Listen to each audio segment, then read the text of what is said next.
Hey guys, कैसे हो आप सभी। आशा करती हूँ सभी अच्छे होंगे, स्वस्थ होंगे।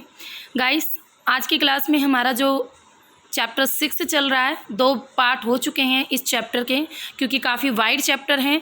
ठीक है, एनसीईआरटी क्लास 11th का 6 चैप्टर, इससे पहले 5 चैप्टर हम कंप्लीट कर चुके हैं।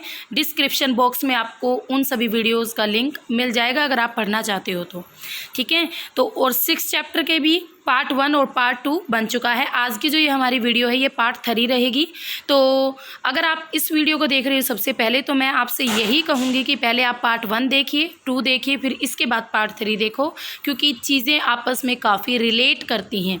ठीक है, और इसके साथ साथ अगर आपको मेरी वीडियोस अच्छी लग रही हैं तो मैक्सिमम शेयर कीजिए, वीडियो को लाइक कीजिए एंड सब्सक्राइब कीजिए मेरे चैनल को, और बेल आइकन प्रेस करना मत भूलना।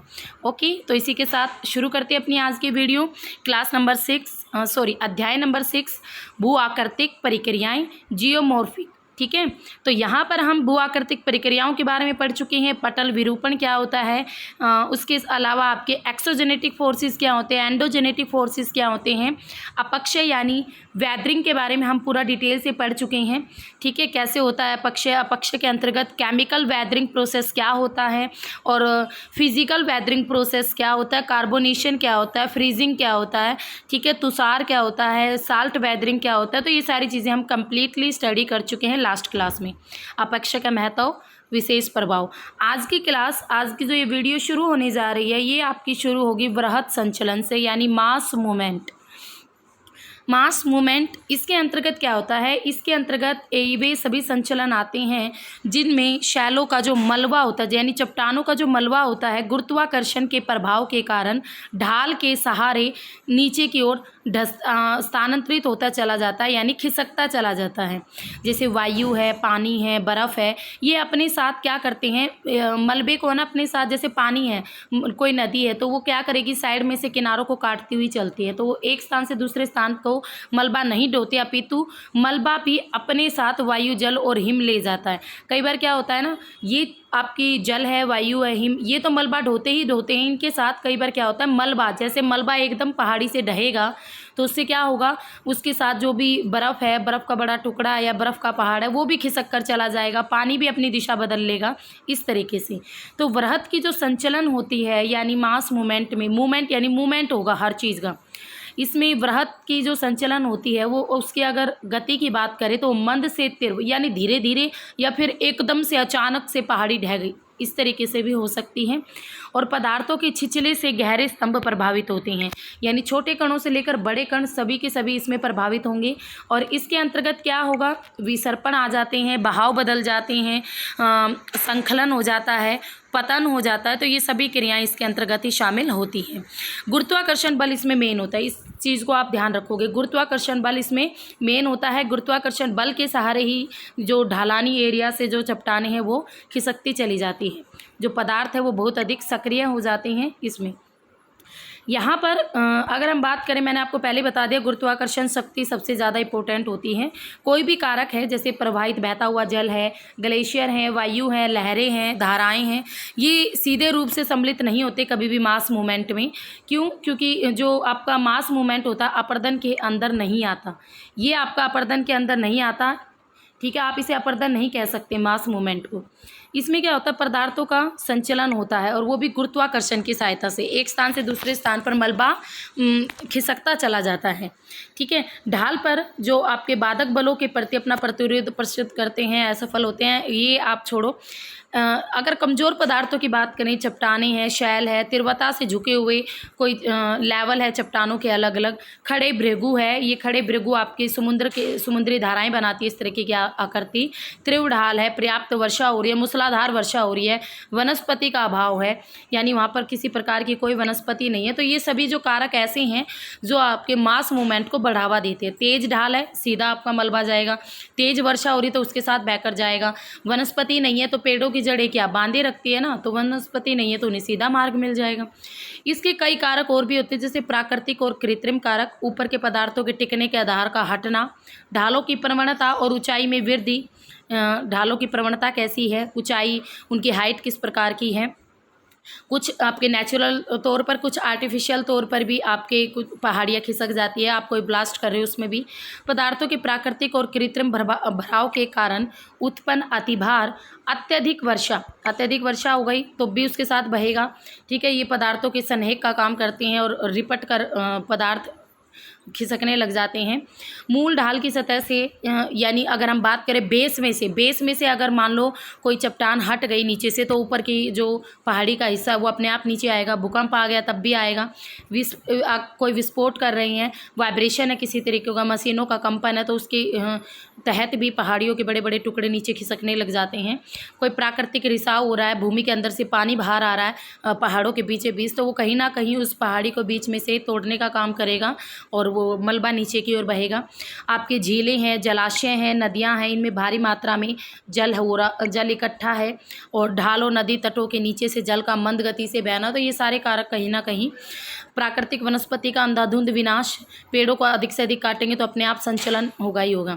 अब ये जो मास मूवमेंट है ये 3 रूप में होते हैं। एक होता है अनुप्रस्थ विस्थापन, यानी तुषार वृद्धि या अन्य कारणों से जो मिट्टी है उसका अनुप्रस्थ विस्थापन, मिट्टी का विस्थापित हो जाना एक जगह से दूसरी ओर। दूसरा प्रवाह और तीसरा संकलन। ठीक है, तो यहाँ पर वृत्त संचलन के विभिन्न प्रकारों, संचलन की अपेक्षा उनकी गति, दर और आर्द्रता की सीमा के संबंधों को भी दर्शाता है। सिंपल तौर पर 2 ही प्रकार का संचलन होता है, एक तो मंद यानी स्लो मूवमेंट और दूसरा आपका फास्ट मूवमेंट। सबसे पहले हम देखते हैं मंद विरूपण भी इसे कहते हैं। क्रिप विरूपण यानी क्रिप एक वर्ग इस प्रकार का है जो कि मध्यम तीव्र और मिट्टी के अनाच्छादित ढाल पर घटित होता है। इसमें ना बस आपको क्या याद रखना, मंद वाले में जो पदार्थ है ना उनका संचलन यानी उनमें जो मूवमेंट होगी वो धीरे धीरे होगी। इसका आभास भी कठिन हो जाता है, इतनी धीरे होती हैं ताकि हम उन्हें आंखों से देख नहीं पाते। ठीक है, इसमें मिट्टी, सैल, इन सब का मलबा हो सकता है। और इसके अलावा क्या आपने कभी ये छोड़ो, ठीक है, इसके अलावा अपनी लंबवत स्थिति से झुके हुए और संरेखण में देखा जाता है। सिंपल तौर पर अगर हम बात करें मंद रूपण का प्रभाव, सिंपल सी बात है, इसमें मिट्टी आ जाती है, टैलस मंद विरूपण, शैल हिमानी मंद विरूपण, इन सब की पहचान की जाती है। इसमें मिट्टी और मलबे इन सब का ही धीरे धीरे ऊपर से नीचे की ओर खिसकाव होता रहता है मंद संचलन के रूप में। नेक्स्ट आता है रैपिड मूवमेंट यानी आपका तीव्र संचलन। ये आपके आर्द्र जलवायु प्रदेशों में होती है। आर्द्र यानी जहाँ पर वर्षा वगैरह ज़्यादा होती है और मिट्टी जो है उसमें प्रॉपर नमी होती है और उस नमी के सहारे कई बार आपने देखा भी होगा पहाड़ों में दरारें पड़ जाती हैं, पानी मर जाता है उन दरारों में और वो फिर पूरी पहाड़ी खिसक जाती है, उसका मलबा भी। तो धरातल पदार्थों का निम्न अंशों वाली वेदिकाओं और पहाड़ी ढालों के सहारे जो संचलन होता है उसे अर्थ फ्लो भी कहलाता है। सिंपल सी तौर पर बिल्कुल नीचे वाले पार्ट में जब मिट्टी बह बह के इकट्ठी हो जाती है तो उसे आपका अर्थ फ्लो भी कहते हैं। इसमें सीढ़ीदार समान वेदिकाएं बनाते हुए अवसर्प भी कर जाते हैं कई बार पदार्थ सीढ़ीदार, या फिर आपकी चाप आकार के कगार बना देते हैं या पदा उंगली के आकार पर उभार छोड़ देते हैं। देखो सिंपल सी बात है, इसमें आपके जो एक तो प्रवाह होगा ना वो बहुत तेज़ी से होगा, मिट्टी बहकर नीचे चली जाती है, नीचे इकट्ठी हो जाती है। दूसरी अगर हम बात करें इसमें दूसरा इसका जो प्रकार है वो है कीचड़ प्रवाह यानी मड फ्लो।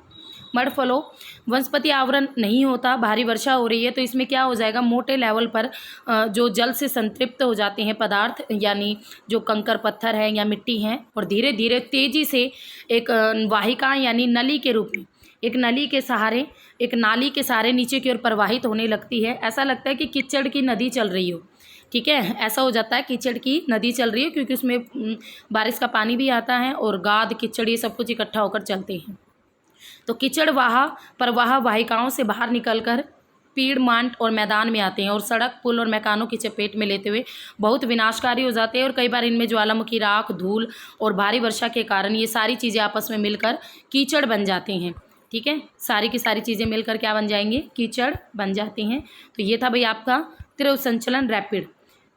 तो कीचड़ की नदी होती है, जिव्या के रूप में होते हैं, मानव को बहुत नुकसान पहुंचाते हैं। एक तीसरा प्रकार भी आता है जिसे कहते हैं आपका एवेलेंचे ये दिख नहीं रहा, तो इसमें ये सिंपल तौर पर वही है। आर्द्र प्रदेशों की एक विशेषता है, अब एक पथ के रूप में घटित होती है। मलबा क्या होता है, कीचड़ प्रवाह से बहुत तेज़ हो जाता है इसमें और एक सीधा अवधान के समान नीचे आकर गिर जाता है।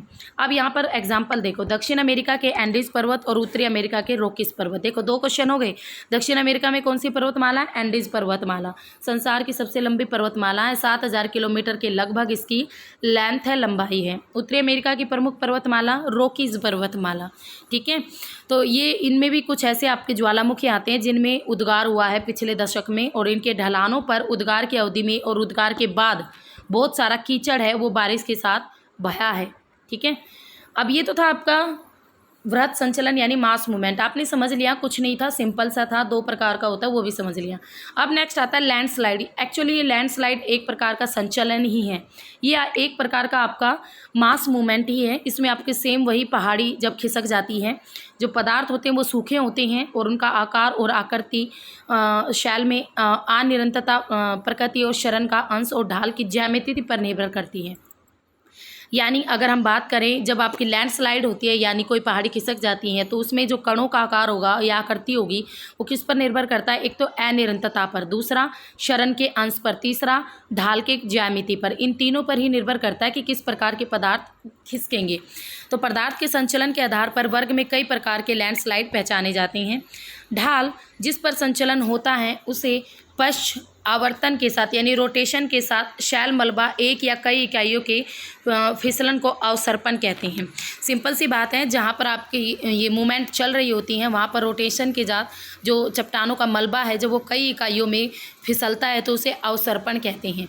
पृथ्वी के पिंड आपके रोटेशन के बिना मलबा का त्रिव अगर हम बात करें, देखो यहाँ पे लैंडस्लाइड को दिखाया भी गया है, यहाँ पे लैंडस्लाइड को दिखाया गया। भारत नेपाल सीमा उत्तर प्रदेश में है हो रहा है ये, शिवालिक हिमालय के पास। ठीक है, तो वहाँ पर पहाड़ियों की रेंजेस आ जाती हैं। तो सिंपल सी बात है, जब मलबा आपका खिसकता है तो उसे मलबा संकलन भी कहते हैं। मलबा संकलन में वर्टिकल और प्रलंबी फलक से मिट्टी मलबा का प्राय स्वतंत्र पतन होता है। यहाँ पर अगर हम बात करें संस्तर जोड़ या भ्रंश के नीचे जो अलग शैल हो जाती है और वृहत के संकलन को शैल संकलन कहते हैं। देखो आपको ज़्यादा पजलिंग चीज़ें नहीं पढ़नी है, एक एक लाइन पढ़ूंगी तो आप पजल हो जाओगे। सिंपल सी बात है, जब आपकी पहाड़ी उसमें जो पदार्थ सूखे हो जाते हैं और सूखी की सूखी पहाड़ी या बारिश के दिनों में पहाड़ियों में पानी मर जाता है तो पहाड़ी का जो वो खिसकाव है एक तरीके से मास मूवमेंट ही होता है और इसे ही भू संकलन भी कहते हैं। और इसमें आपकी खरोचें भी आ जाती हैं और कई बार क्या होता है नीचे तली की जो चट्टान है वो हट जाती है, इससे भी आपका चट्टानों का गिरना शुरू हो जाता है जिसे शैल पतन भी कहते हैं। ठीक है, तो शैलों के फलक के उत्तरी संस्तर से ये चीज़ें होती रहती हैं। नेक्स्ट आता है वृहत सरण और वृहत संचलन में आपके अनुसार कौन सी शब्दावली अधिक उपयुक्त है और क्यों? ये को छोड़ो इसको। हमारे देश में मलबा अवधान और भू संकलन हिमालय में घटित होते रहते हैं। हिमालय में आपका पहाड़ी इलाका तो वहाँ पर इस तरीके की जो क्रियाएं हैं वो होती रहती हैं और इसके साथ साथ वहाँ पर विवर्तनिक दृष्टिकोण से भी चीज़ें काफ़ी एक्टिव हैं और इसके साथ साथ परतदार शैलें हैं जो कि असंगठित है यानी आपस में ज़्यादा मजबूत नहीं है और मध्यम ना होकर यहाँ पर तिरव हैं वे, और इसी सभी की वजह से क्या होता है आपके जो लैंडस्लाइड है ज़्यादा होता है हिमालय में। और तमिलनाडु, कर्नाटक और केरल की जो सीमा बनाता हुआ नीलगिरी है और पश्चिम तट के किनारे पश्चिमी घाट अपेक्षाकृत विवर्तनिक दृष्टि से अधिक स्थायी हैं और कठोर चट्टानों से बने हैं। तो यहाँ पर भी आपके भू संकलन होते रहते हैं क्योंकि यहाँ पर भी आपकी नीलगिरी की पहाड़ियाँ हैं, पालनी की पहाड़ियाँ और बहुत सारी पहाड़ी इलाके हैं। ठीक है, तो ये सारे के सारे आपके क्या हैं, ये आपके सारे के सारे हैं। नेक्स्ट आता है अपर्दन और निक्षेपण। अपर्दन और निक्षेपण, एरोजन और डिपोजिशन। ठीक है, अपर्दन के अंतर्गत क्या होता है, शैलों के मलबे की अप्राप्ति और उनके परिवहन को शामिल किया जाता है। यानी अपर्दन में क्या आएगा, वो मलबा है, किस प्रकार मलबा बना, दूसरा उस मलबे को कौन अपने साथ बहा कर ले गया, ये दोनों चीज़ों को शामिल किया जाता है अपर्दन में। जो पिंडाकार शैलें होती हैं, जब अपक्षय के कारण, अब आपको पता होना चाहिए अपक्षय क्या होता है, जब चट्टानें अपने स्थान पर टूटने फूटने लगती है किसी भी प्रोसेस के द्वारा और अन्य क्रियाओं के कारण जब चट्टानें छोटे छोटे टुकड़े में यानी फ्रेगमेंट में टूट जाती हैं तो भू आकृतिक कारक जैसे कि जल है, होम जल है, ग्लेशियर है, वायु है, लहरें या धाराएं, ये क्या करेंगे, उनको एक स्थान से बहाकर उन चट्टानों के टुकड़ों को दूसरे स्थान पर ले जाती हैं और ये इसके गत्यात्मक स्वरूप पर भी निर्भर करती हैं। तो ये जो कारक हैं इन्हें कहते हैं भू आकृतिक कारक। जल, भूम जल, नदियाँ ये अपने साथ बहा कर ले जाती है ना, तो चट्टानी मलबों द्वारा अपघर्षण भी अपर्दन में पर्याप्त योगदान देता है। अपर्दन द्वारा ऊंचावचन का निम्नीकरण होता है। ऊंचावच यानी जो आपके ऊंचे ऊंचे वाले पार्ट है उनका अपर्दन होगा और फिर उन चट्टानी टुकड़ों को अपने साथ बहा कर ले जाएंगे, ये आपके भूआकृतिक कारक। तो इससे क्या होगा, हमारा जो धरातल है उसका निम्नीकरण होता है और जो भूदर्शय होते हैं वो आपके घिसने लग जाते हैं। अपक्षय अपर्दन में काफ़ी सहायक होता है, क्योंकि अपक्षय के द्वारा ही चट्टानें टूटती हैं, फिर अपर्दन द्वारा वो आगे चलती हैं। तो अपक्षय अपर्दन के लिए अनिवार्य दशा नहीं है, सहायक होता है, बट जरूरी नहीं है जहाँ पर अपक्षय होगा वहीं पर अपर्दन होगा, ठीक है। तो ऐसा नहीं है, और जहाँ पर अपक्षय नहीं है वहाँ पर भी अपर्दन होता है।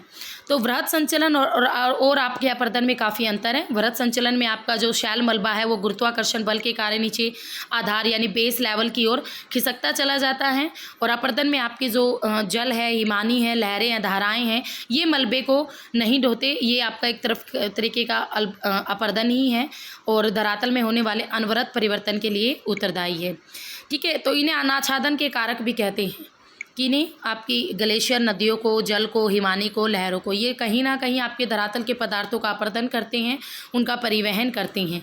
तो 3 कारक जलवायुवीय दशाओं द्वारा निर्धारित होते हैं। ये कारक आपके पदार्थों की क्रमशः 3 अवस्थाएं, गैसीय यानी हवा, तरल यानी बहता हुआ पानी, ठोस यानी हिमानी, ये तीनों के तीनों कारक काफ़ी प्रतिनिधित्व इनमें करते हैं। अपर्दन, अगर अपर्दन के अर्थ की बात करें तो अपर्दन का अर्थ होता है गतिज ऊर्जा का अनुप्रयोग। गतिज ऊर्जा का यानी जो गति वाली ऊर्जा उसका बिल्कुल यूज़ नहीं होगा, जो भू सतह के साथ संचलित कारकों से संबंधित होते हैं। गतिज ऊर्जा हम इस तरीके से ज्ञात करते हैं, ये आपका सूत्र है भाई, फार्मूला है, बट काफ़ी आज तक एग्जाम में नहीं पूछा गया है। तो इस प्रकार के कार्य करने हेतु ऊर्जा पदार्थ के वृहत और उनकी संचलन वेग पर निर्भर किया जाता है। उसके साथ साथ अगर हम देखें तो विशालकाय हिमानी द्वारा भी बहुत आपके जो ग्लेशियर्स होते हैं वो भी चलते तो धीरे धीरे से हैं, हमें दिखते नहीं हैं, बाकी काफ़ी गति से ये मलबे को अपने साथ उखाड़ कर ले जाते हैं। अपर्दन की दृष्टि से काफ़ी प्रभावकारी होती हैं ग्लेशियर्स, आपकी हिम नदियाँ जिसे हम कहते हैं। हवा की बात करें तो हवा गैसीय रूप में होती है, पर यह भी काफ़ी अपर्दन करती है और परिवहन भी करती हैं। भूमिगत जल की बात करें तो ये भी आपका जलवायु द्वारा नियंत्रित नहीं, भूमिगत जल आपका जलवायु द्वारा नियंत्रित बिल्कुल भी नहीं होता, भूमि के अंदर होता है। और इसका कार्य क्या होता है, ये आपके लिथोलॉजिकल विशेषताओं द्वारा निर्धारित होता है, यानी ऐसी चट्टानें जो पारगम्य हों, पानी में इजीली घुल सके, तो उन चट्टानों पर ये अपना काम करता है। तो इसी तरीके से इसे क्या कहते हैं, कास्ट आकृति भी कहते हैं, यानी चूना के द्वारा बनी हुई आकृतियाँ, ठीक है। अगले अध्याय में हम इसके बारे में डिटेल में पढ़ेंगे। नेक्स्ट आता है निक्षेपण। निक्षेपण भी अपर्दन का ही एक परिणाम होता है। ढाल में कमी के कारण जब अपर्दन के कारकों के वेग में कमी आ जाएगी, ठीक है, यानी जब ढाल प्लेन एरिया आ गया, अपर्दन के कारक उस मलबे को आगे बहा कर नहीं ले जाएंगे, तो वो क्या कर देंगे, उन सेडिमेंट को वहीं पर जमा करने लग जाते हैं, जिसे हम कहते हैं निक्षेपण यानी डिपोजिशन। किसी कारक का इसमें कोई काम नहीं होता, अपने आप मलबा जमा होता चला जाता है, डिपॉजिट होता चला जाता है। निक्षेपण से जो आपके डिप्रेशंस भर जाते हैं, निचले जो गड्ढे होते हैं वो भर जाते हैं इस प्रकार के आपके सेडिमेंट से। और अपर्दन के कारक जैसे जल, हिमानी, वायु, लहरें, धाराएं, भूमिगत जल, ये तलोउचन और निक्षेपण के कारक के रूप में कार्य करने लग जाते हैं, ठीक है। तो अपर्दन और निक्षेपण के कारण धरातल पर क्या होता है, ये सब कुछ हम अगले अध्याय में, अगले चैप्टर में पूरा डिटेल से बढ़ेंगे, क्लास 11th के, क्योंकि 15-16 चैप्टर अभी तो हम 6 पर ही पहुँचे हैं। आई थिंक आपकी काफ़ी ज्योग्राफी कवरअप हो जाएगी इसमें, ठीक है। तो गाइस अभी हमारा मृदा निर्माण रहता है, तो मृदा निर्माण इज़ ऑल्सो मोस्ट इम्पोर्टेंट, काफ़ी लेवल्स आते हैं इसमें, तो इसको मैं इसी वीडियो के पार्ट 4 में कराऊंगी। मृदा निर्माण कैसे मिट्टी बनती है, मृदा निर्माण की प्रक्रियाएं क्या होती है, इससे एग्जाम में क्वेश्चन आते हैं काफ़ी। मृदा निर्माण के कौन कौन से कारक हैं, किस प्रकार से कौन कौन सी क्रियाएँ काम करती हैं मिट्टी को बनाने में, तो ये हम इसी वीडियो के पार्ट नंबर 4 में पढ़ेंगे। तो आशा करती हूँ आज आपने मास मूवमेंट्स पढ़ लिया, लैंडस्लाइड पढ़ लिया, अपर्दन पढ़ लिया और निक्षेपण पढ़ लिया। तो छोटे छोटे हमने 4 टॉपिक कंप्लीटली स्टडी कर लिया आज की क्लास में, और आपको ये चारों टॉपिक समझ में आ गए होंगे। तो यहीं पर हम अपनी आज की वीडियो ख़त्म करते हैं। और अगर आपको मेरी वीडियोस अच्छी लगती हैं तो please maximum like, share and subscribe my channel, और बेल आइकन प्रेस करना मत भूलना, ठीक है। और कोई इशू है तो आप मुझे कमेंट बॉक्स में कमेंट कर सकते हो। तो फिर मिलेंगे, तब तक के लिए have a nice day, okay, bye bye, take care. अपने घर पर रहना भाई, क्योंकि कोरोना की तीसरी लहर आ चुकी है। Okay, see you.